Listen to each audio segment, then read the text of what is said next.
Welcome to On Your Own Terms. I'm Patty Talbot, and this is the place where we learn together what it takes to change the world on our own terms and in our own special ways. Last week, we talked about my NEST method, the nature, energy, stories, and systems that each of us use to organize our lives and to show up in the world as the best change makers we can possibly be. Today, I'm going to introduce you to a very, very special friend of mine, Rebecca Kahila. Rebecca has been instrumental in my development in the business Blue Roads education. And I remember so fondly when I was first getting started a little over 5 years ago, gathering around my kitchen counter with Rebecca and my son, John, as we tried to think about what this business was meant to be. Rebecca was very instrumental that day in coming up with what has been the slogan for this business from the very beginning: homegrown solutions for a patchwork world. You've seen this slogan, this message, this mantra evolve in its many forms, but it always comes back to those 4 words. Who are we at our core? What are the solutions that we're seeking in the world? How is engaging with the patchwork of diversity important to who we are as change makers? And how do we hope that our work in the world will ripple out and make a difference? Today, you will be inspired by Rebecca, as I am every single time I'm with her. She is a sister friend, someone I can rely on to bring me back to my core anytime I might get a little bit off course. I value her deeply, and I know you will be inspired by her message today. Here is Rebecca Kahila.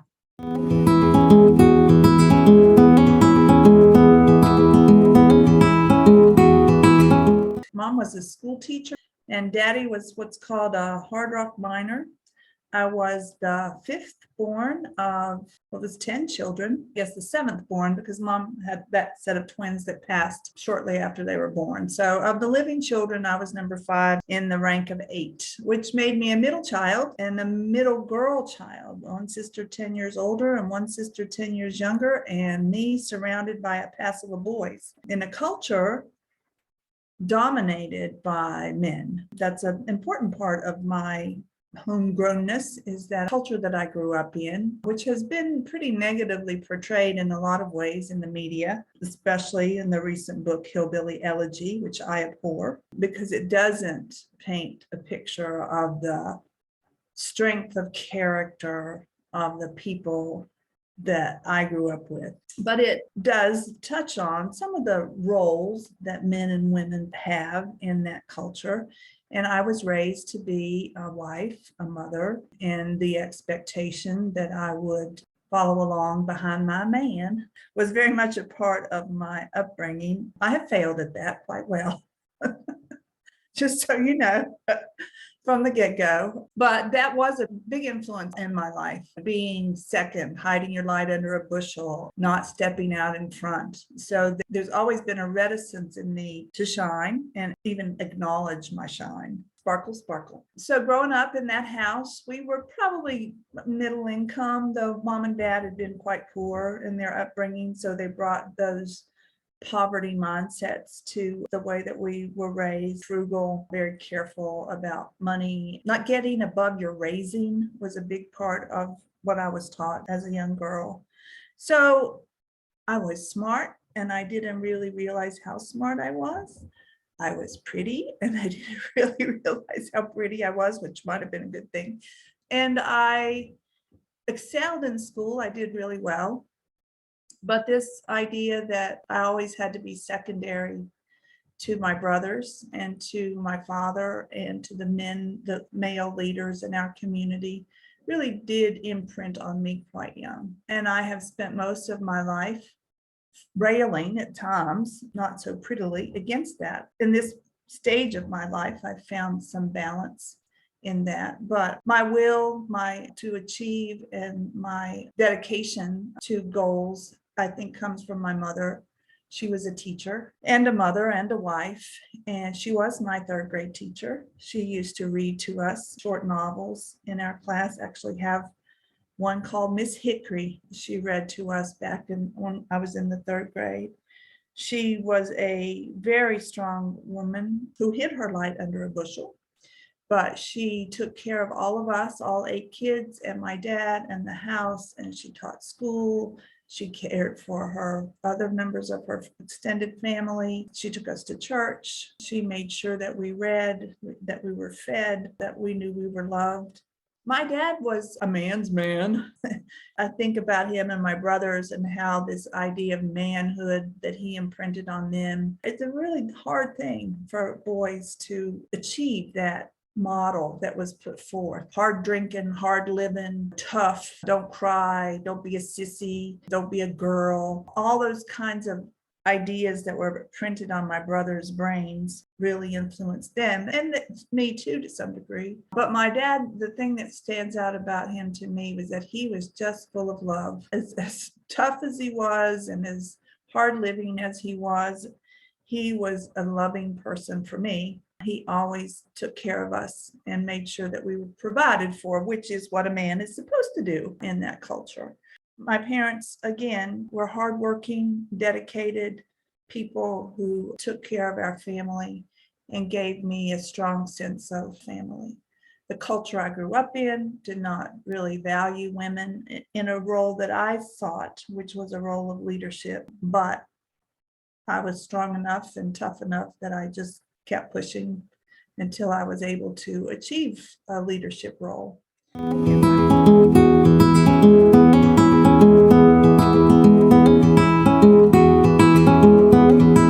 My life, I think, has really been focused on equity. Because I was treated so differently, because I was a girl, I have always, as I said, railed against those inequities that women face.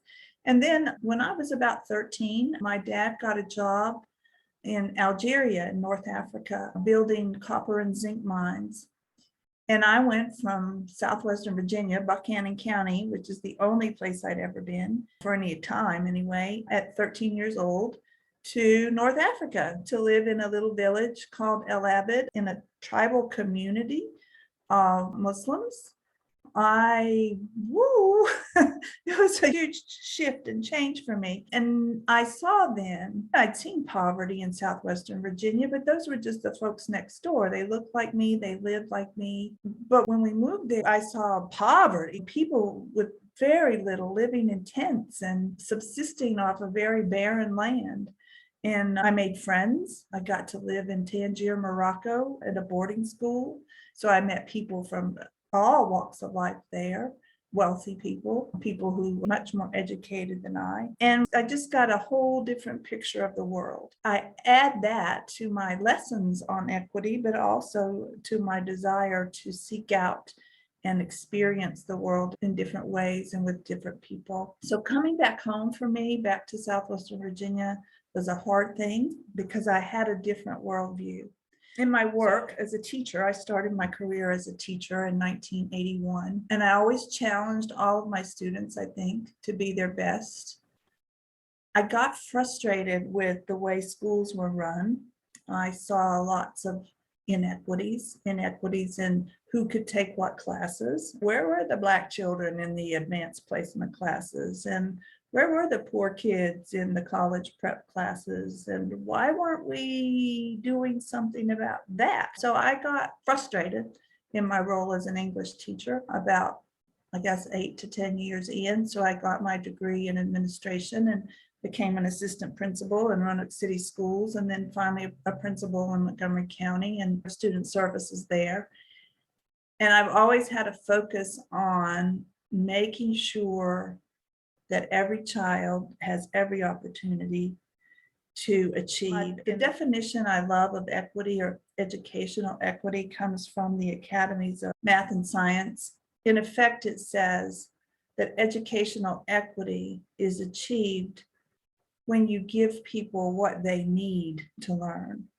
You don't give everybody the same thing. You give each person what it is they need. And I might need a little more than you, or you might need a little less than someone else, but we address equity through meeting people's needs. And I saw that, especially when I was a principal, an assistant principal in Roanoke City and then in Montgomery County, with children who would come to school hungry. They didn't have food at home. They didn't have support to do their homework or a computer to get their work done. But for some of them, just basic human needs were not being met. And when you have a child in the school whose basic human need for safety, for security, for food and shelter, when those things don't exist, that child can't learn. And so I just felt like we were missing that picture in school. And the other thing that I know that we were doing and that we continue to do is that we were expelling or suspending kids, usually the ones who needed us the most, and that we used that mechanism, that punitive response to student conduct, as a weapon against children who needed us the most. So a lot of my work, especially in the later years in my work at the Department of Education, has been focused on getting people to change their mindset about how we address children who have behavioral issues, so that we are pulling them in to our community rather than pushing them out through suspension, and that we are building the resources that we need in order to address their social emotional needs, to address their mental health needs, to be sure that they have fair and equal access to the resources in our community, and that instead of using suspension to punish, that we pull kids into school and into the resources where we can help them learn and change inappropriate behaviors. It's a big push, and it's become my life's work. And the thing that I'm most passionate about is seeking that solution and changing that mindset, at least in the state of Virginia, because I do work for the department now. So it's a big goal. It's a hard mountain to climb, but I don't climb it alone. I've built a large network of like-minded people who in their own communities reach out and do that work and push for policy change and for training and for resource building, so that every child has a chance to achieve in school and to achieve their life goals, and that we can have equity in schools, especially around student conduct, by meeting the needs of children where they are and providing the resources that they need to get to where they want to be.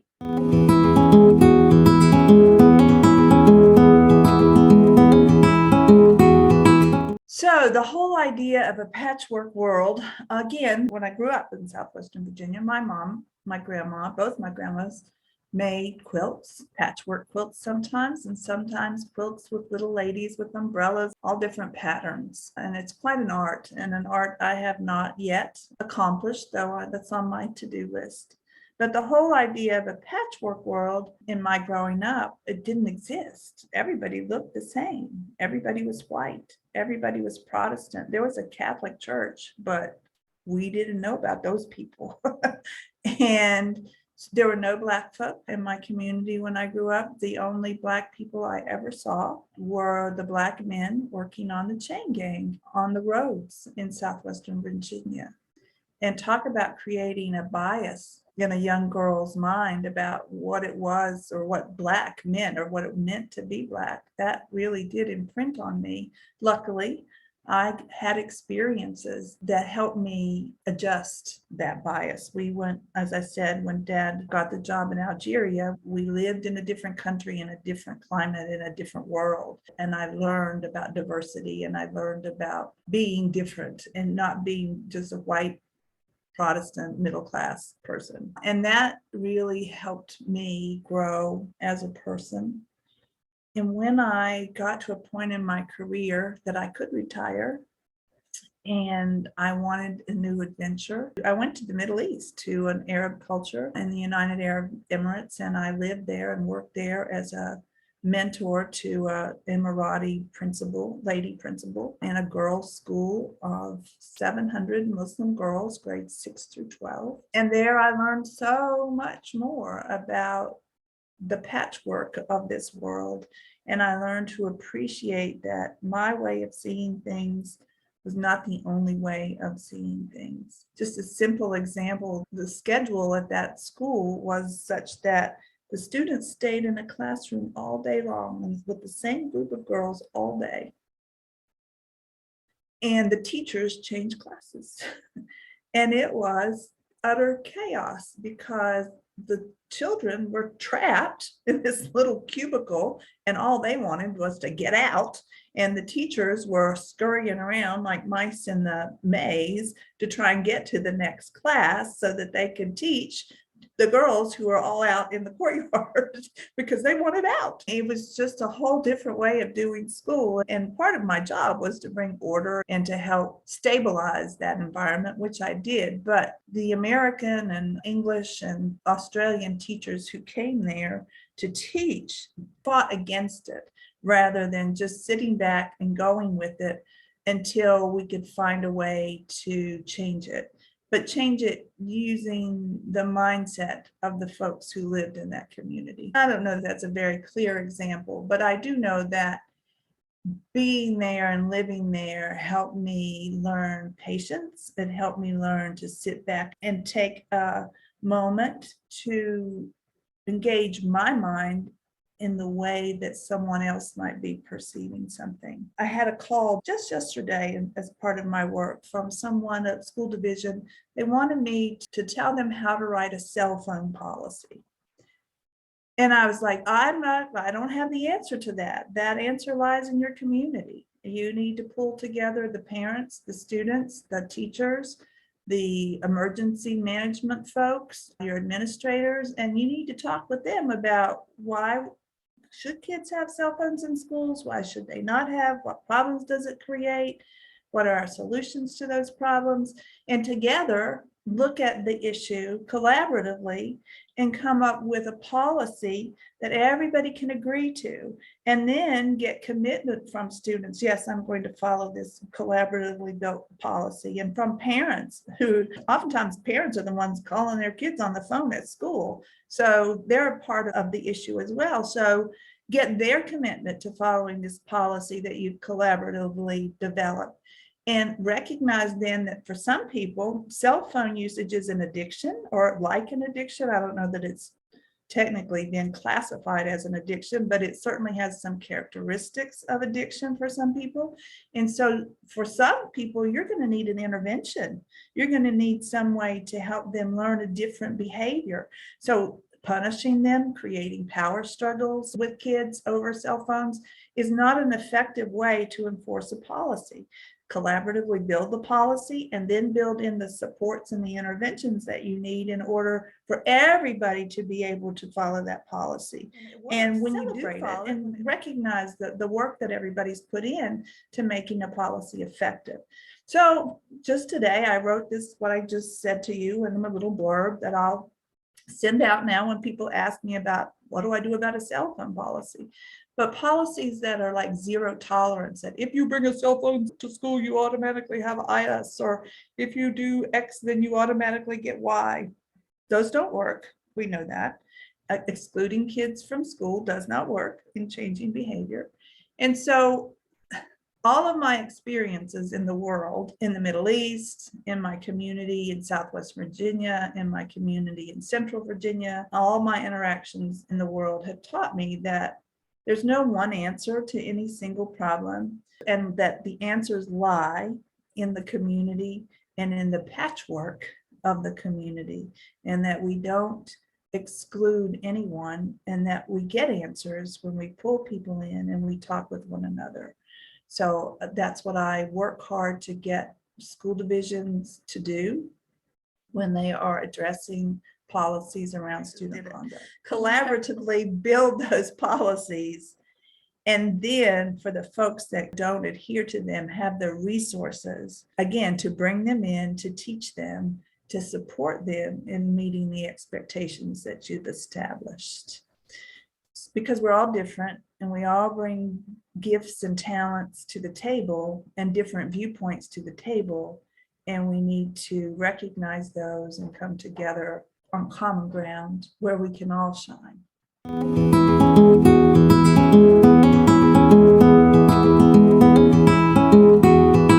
I in my house with my computer alone most days, although I have Zoom calls sometimes and sometimes not. So my interaction with the world is very limited these days in terms of face-to-face or being in the field, boots on the ground kind of work, which is a little frustrating for me, but I see what I do as necessary, take a step back and view and listen. I have constituent groups that I regularly connect with to listen and to take in what's happening, and then to be able to sit back and reflect on what I know and what I've learned and what I read and what people tell me.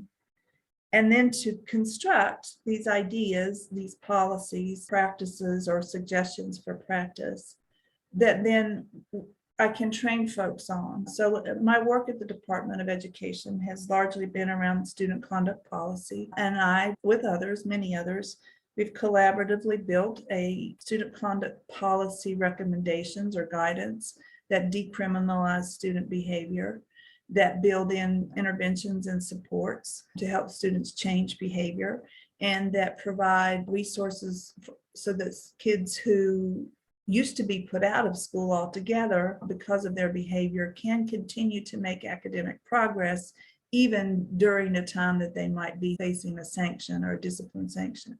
So this whole new way of looking at student conduct and at approaching changing behavior in schools, it's new, it's huge. I've been at it for 7 years. We're seeing tiny incremental changes in mindset, but they are happening. And I credit the school leaders who are paying attention and who are working hard to implement these practices out there in the world, in the field, just like the gentleman who called me yesterday about a cell phone policy.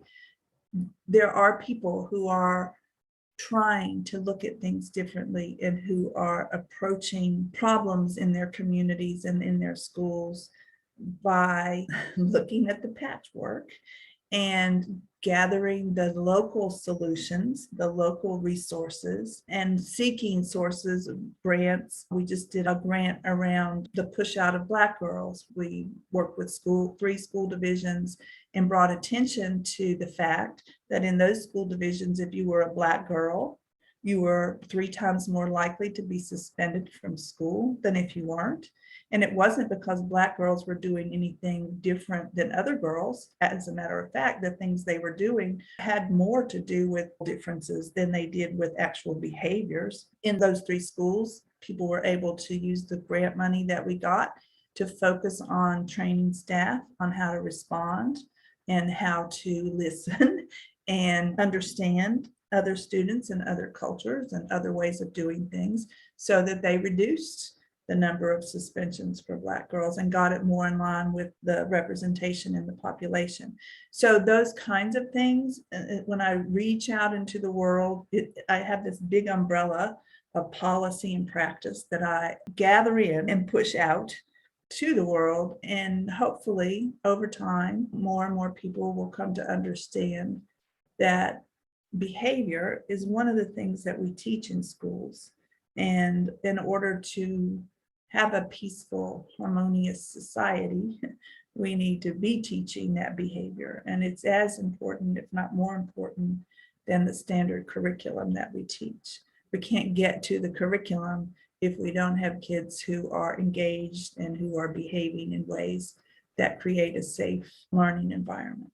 So in the world, the work that I do doesn't look like I work a lot because I'm sitting in my own house doing things. But what I do now is really encourage and support the people in the field to implement change in their school divisions, in their schools, so that we are creating equitable practices that support all students in achieving success. And remember, success is defined differently to different people. One of the things that I would really love to see change is that we find a place where we respect and encourage people in the trades, carpentry, plumbing, all of those kinds of jobs are so important to the infrastructure of our community. And for so long, we've pushed college preparatory and college bound programs and placed maybe more credit or more glory on those types of students, when really the folks who do those work in the trades are gifts to us all, and much needed. So I'd like to see us work more with industry and to encourage young people, that kind of work.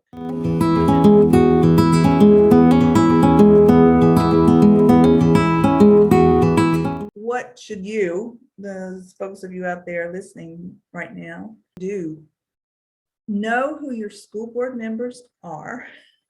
Be aware of where they stand and what they know. So many school board members get elected not because they're knowledgeable about school, but because they have we're not going to stand for that anymore, or we're going to do this, all these hardline ideas about how schools should be. And I see it more and more recently, this line in the sand about if you don't behave, then you're out of here.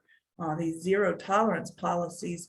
Where are those kids going when we put them out of school? They're going right back home to your community. There's plenty of time and opportunity for them to smoke or drink or steal or rob or vandalize your community.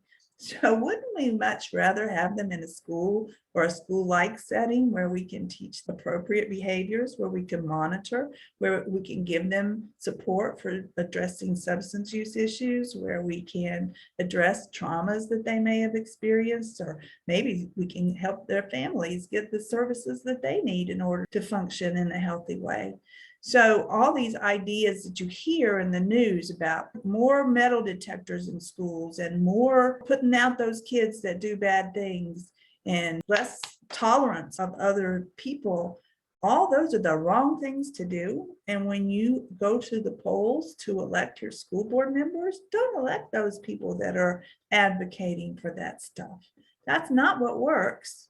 And that's not the kind of community you want. You don't want all the kids who are misbehaving in school to come back to your community and misbehave with no support and no help in addressing the behavior. So wake up, get involved in your local politics, understand the science behind teaching and learning and behavior. We know a whole lot these days about those kinds of things, but we tend to, or some people tend to, have these archaic ways of thinking about students and schools and conduct that are really detrimental, not only to the schools, and to the children there, but also to our communities. So know who's on your school board, understand what they understand about effective schools and safe schools, because safe schools are communities where everybody feels they belong and every child has a trusted adult to whom he or she can go when there's a problem. And that's how we have safe schools, not by alienating and making people feel like they're other or like they don't belong. It's by helping everyone feel like they do belong and that they have a chance and that they have people that care about them and love them no matter what.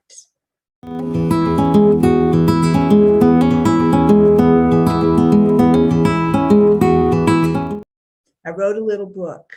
It's called When Ducks Won't Quack. And you can buy it on Amazon if you want to. I'm not making a lot of money on it, so it's not about me making money. It's about putting this idea out into the world that when a person is not behaving in a way you want them to behave, give them what they need, and they will come to behave in the way you want them to behave.